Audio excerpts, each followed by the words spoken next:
Theme தனன திறனா. நடந்தால் ஆறு எழுந்தால் அருவி நின்றால் கடலல்லோ.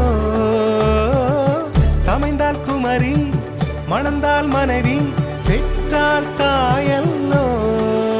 சிறு நதிகளே நதியிடும் கரைகளே கரை தொடும் நுரைகளே நுரைகளில் இவள் முகமே.